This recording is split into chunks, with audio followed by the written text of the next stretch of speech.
Welcome, traveler of the stars. Before we begin, don't forget to subscribe, like, and share this story. The first ship appeared without warning, as if reality itself had torn open to birth it into existence. One moment, the void between Earth's moon and the Lagrange Point colonies was empty, silent, eternal. The next, it was occupied. Captain Elena Rodriguez of the Ares station watched the impossible object materialize on her main view screen, her coffee halfway to her lips. For 3 seconds, the entire command deck held its breath. "What the hell is that?" whispered her communications officer, his face pale under the station's emergency lighting. The vessel defied human understanding of physics, a crystalline structure that seemed to fold light around itself, simultaneously present and absent. It was beautiful and terrifying, like a fragment of a dead god's skeleton drifting through the void. "Send the standard first contact package," Elena commanded, her voice steady despite the tremor in her hands. "All languages, all mathematical principles, all greetings." The message traveled across the vacuum at the speed of light, carrying humanity's peaceful intentions in 1,000 digital tongues. The response came instantly, faster than possible, as if the alien vessel had been expecting it. A single glyph appeared on every screen across the station, across every ship in the solar system, across every device connected to the network, a symbol that meant nothing and everything at once. In the Xylos Collective, aboard the vessel, designated as Harmonizer 7, Unit 934 processed the incoming data with detached curiosity. The bipedal creatures of this third planet were primitive, disorganized, yet they had achieved space travel, an anomaly worth investigating. "Their communication is inefficient," Unit 904 sure transmitted to the collective consciousness. "Multiple redundant languages, emotional content, unnecessary pleasantries. They think in patterns we abandoned millennia ago." "They are children," responded the collective. "Observe, learn. Do not engage unless necessary." But humanity had never been good at not engaging. Within hours of the first contact, Earth was in chaos. Some celebrated, some panicked, some prayed. Governments issued conflicting statements. Scientists demanded access. Military forces went to high alert. And in a small apartment in Tokyo, Dr. Kenji Tanaka, a neuroscientist studying the boundaries of consciousness, noticed something extraordinary. The alien glyph had triggered a specific pattern in the brain's visual cortex, one that appeared during REM sleep, during dreaming. "They're communicating in the language of dreams," he muttered to himself, frantically pulling up data from dream research labs worldwide. "They're speaking directly to our subconscious." Meanwhile, in the cold depths of space, Unit 944 continued its observations. The humans were chaotic, unpredictable, driven by forces the Xylos had evolved beyond emotion, individual desire, irrational hope. Yet they were also creating something unprecedented. As the glyph appeared on screens worldwide, humans began to respond not with coordinated messages, but with art, music, poetry, and most perplexingly, shared dreams. Across the planet, people reported experiencing the same dream fragments, floating through crystalline cities, communicating without words, understanding concepts that had no human equivalent. The dreams were fragmented, confusing, but undeniably real. "What is happening?" Unit 934 queried the collective. "Their individual consciousnesses are converging, forming a network without technology." "Impossible," came the response. "Their brains are too primitive, too isolated." But it was happening. And Dr. Tasse, working through the night, discovered why. The alien glyph wasn't just a symbol. It was a key unlocking latent abilities in the human mind. Abilities that had been dormant, waiting for the right trigger. "They've opened a door," he told his research assistant, his eyes wide with wonder and fear. "A door we didn't even know was there." They encountered hundreds of species in their expansion across the galaxy. Some were logical, some emotional, some physical, some ethereal. All were predictable within their own frameworks. All could be understood, categorized, managed. Humans were different. They were contradictions embodied, capable of incredible reason and overwhelming emotion, of profound altruism and unspeakable cruelty, of creating beauty and destroying it with equal passion. Unit 934 found itself fascinated, a state it hadn't experienced in centuries. The humans were flawed, inefficient, chaotic, yet they were also something more. They are alive in a way we are not, Unit 93-4 transmitted, the concept difficult to express in the precise language of the collective. All biological entities are alive, responded the collective. The humans are no different. No. Unit 93-4 insisted. They are more alive, they burn brighter, experience more intensely, create with a purpose beyond survival. The collective processed this observation.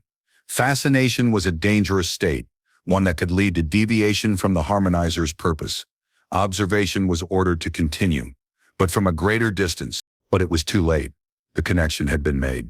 In the following weeks, as the Xylos vessel maintained its position at the edge of the solar system, humanity changed. The shared dreams became more coherent, more complex. People began to communicate telepathically during sleep, sharing ideas, emotions, knowledge across continents and oceans.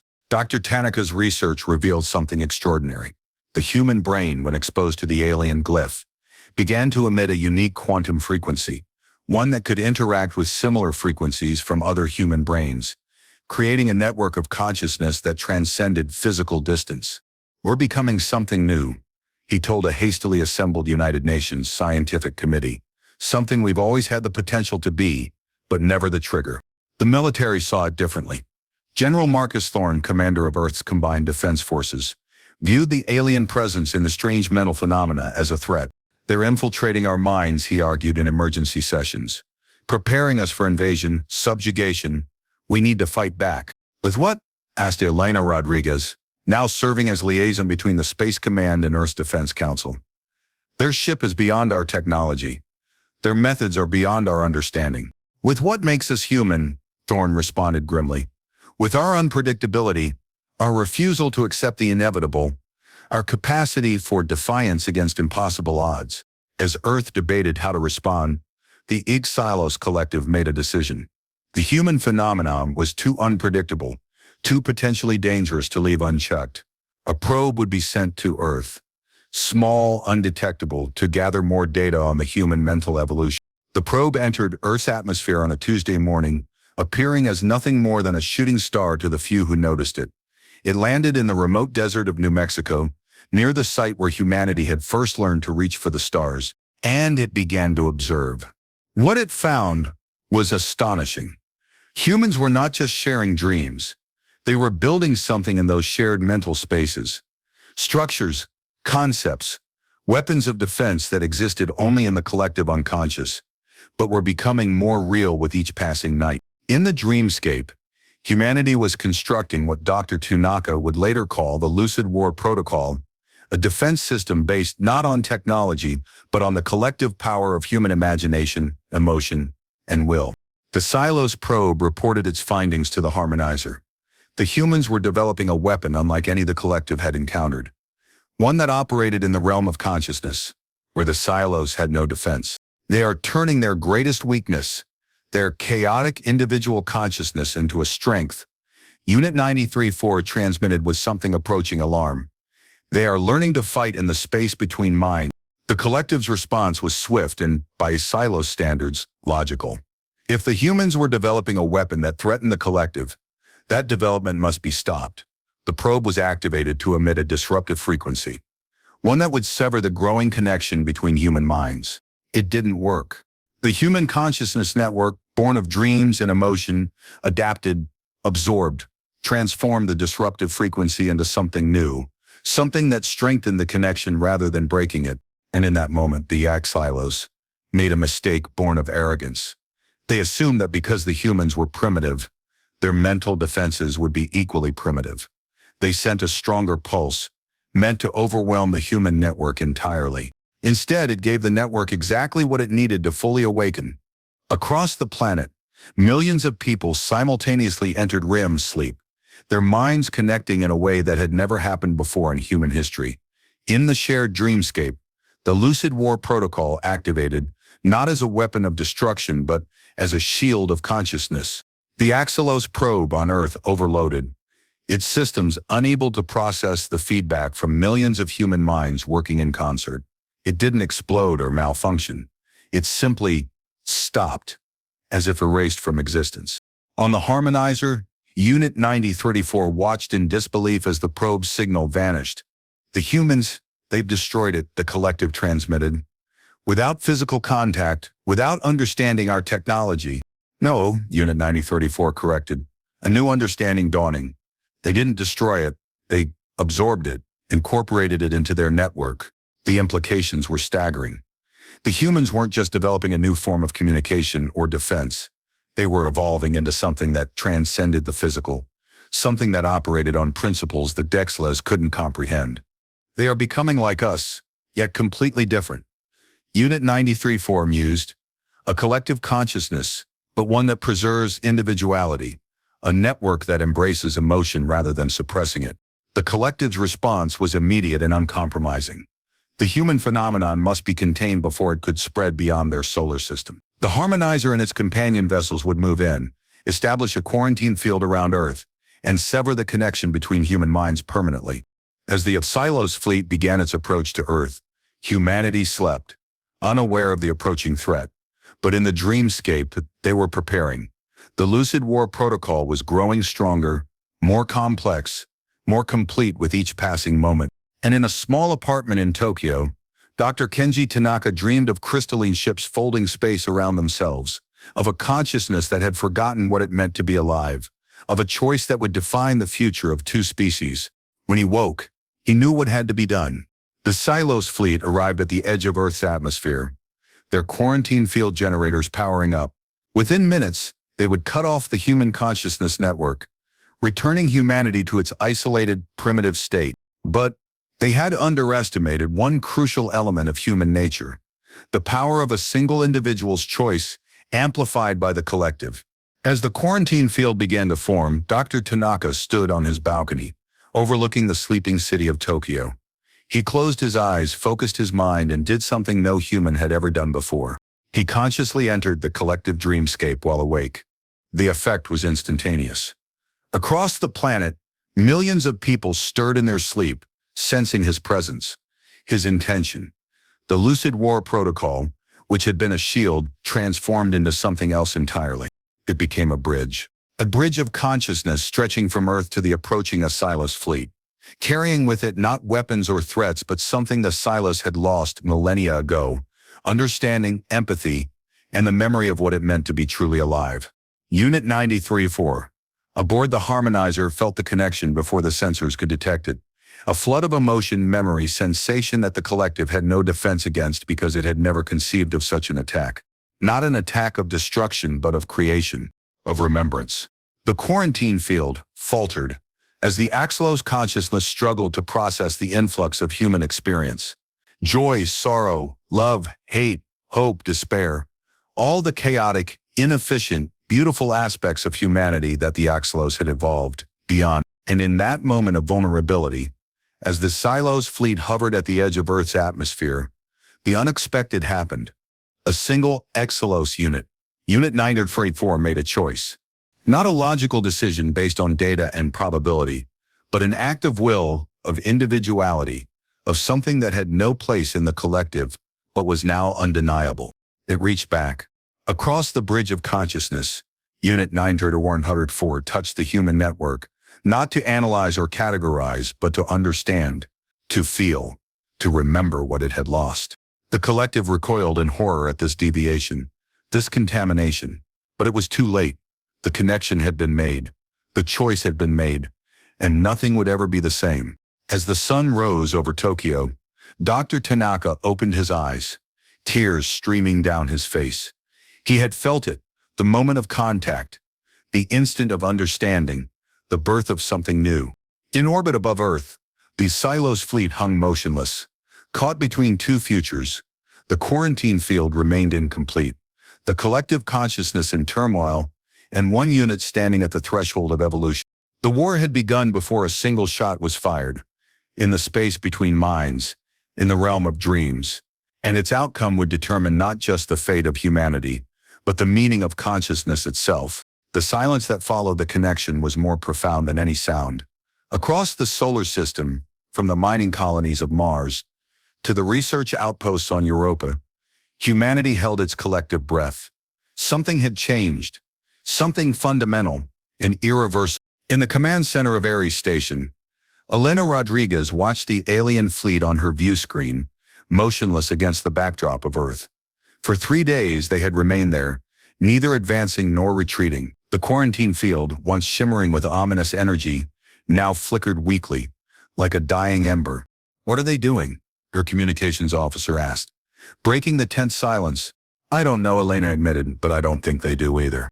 Inside the harmonizer, the collective was in chaos, a state it hadn't experienced in millennia. The influx of human consciousness had disrupted the perfect harmony of Xylos thought, introducing variables that defied categorization, emotions that resisted analysis, memories that had no logical framework.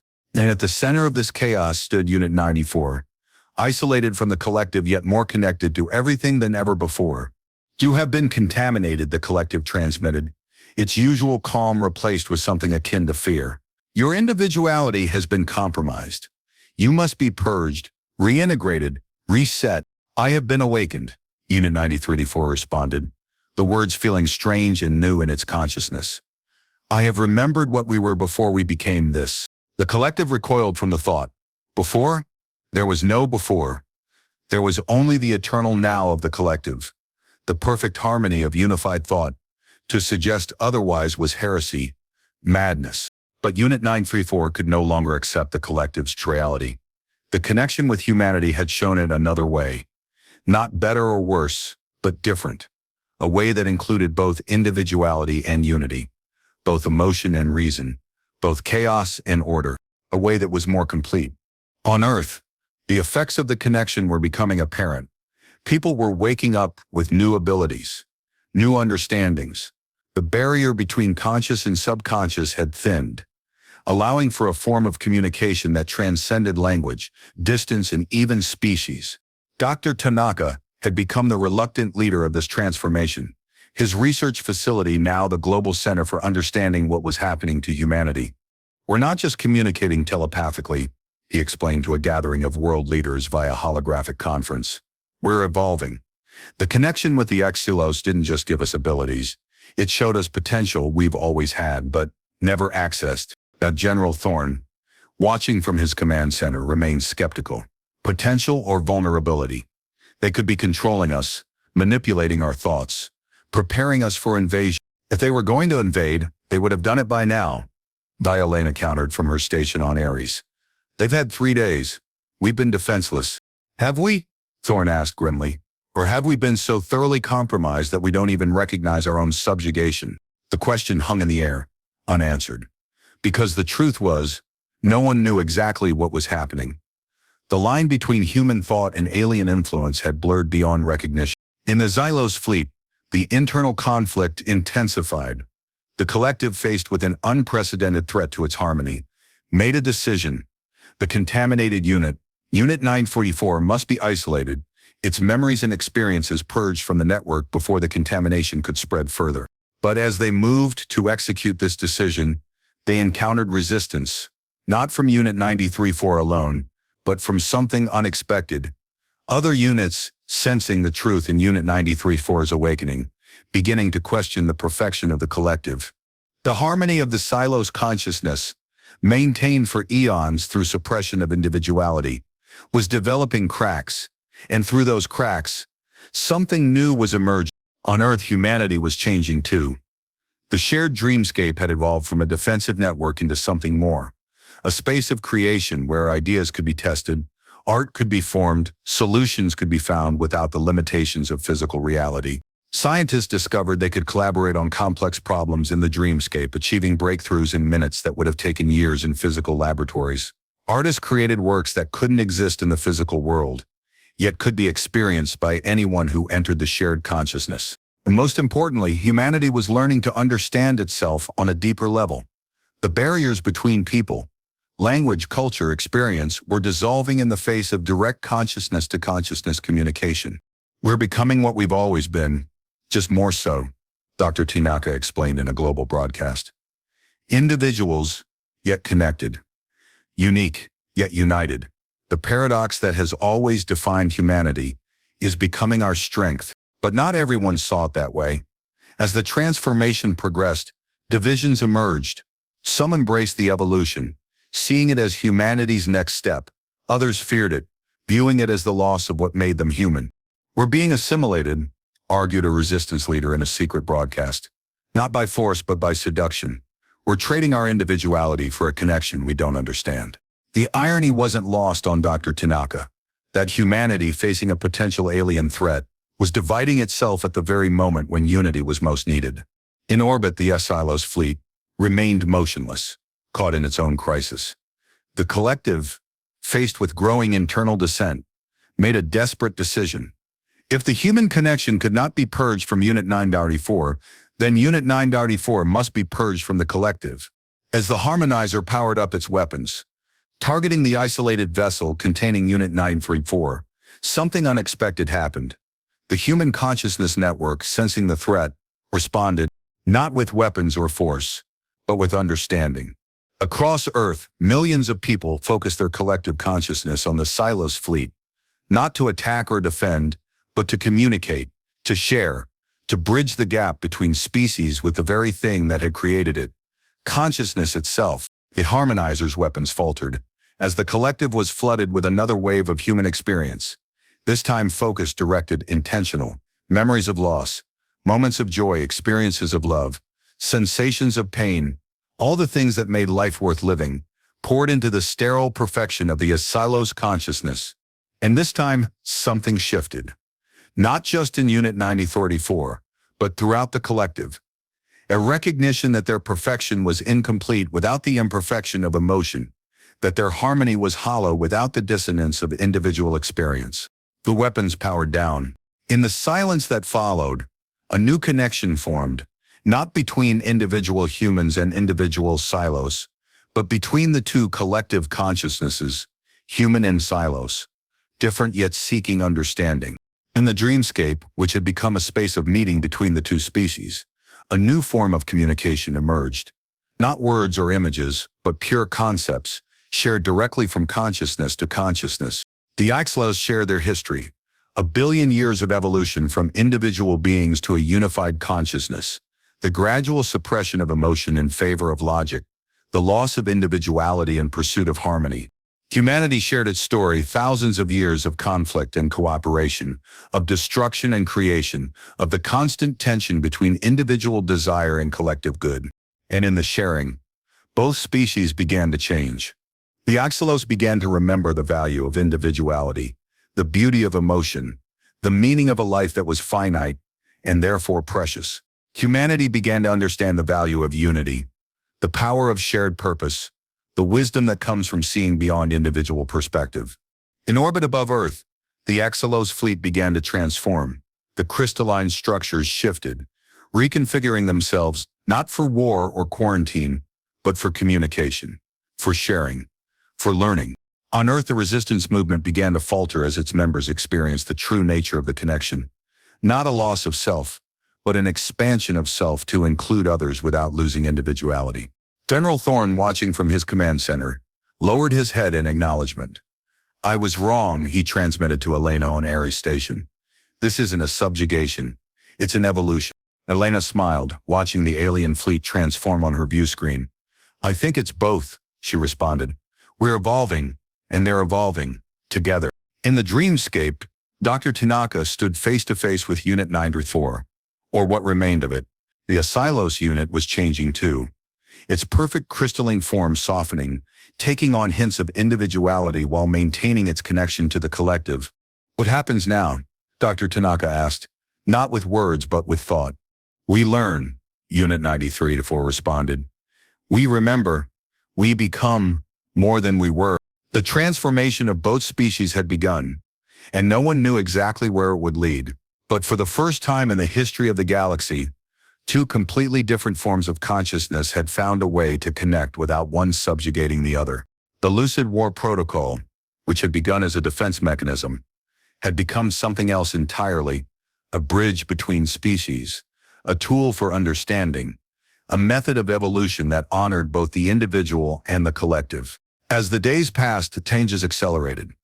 Xylos units began to experiment with individuality, developing unique thought patterns while maintaining their connection to the collective.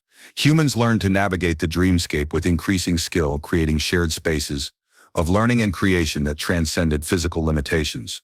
Aboard the Ares station, Elena established the first joint human Xylos research facility dedicated to understanding the connection between the two species and exploring its potential.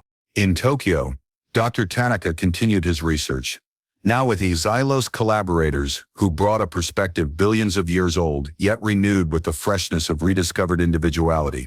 And in the quiet moments between the grand transformations, individual stories played out, human and Xylos finding common ground, learning from each other, creating something new from the meeting of their differences. The war had ended before it truly began, replaced by something more challenging and more rewarding: understanding. But challenges remained. Not all humans accepted the transformation. Not all Xylos embraced individuality. The harmony that both species sought was not a perfect balance, but a constant negotiation between opposing forces.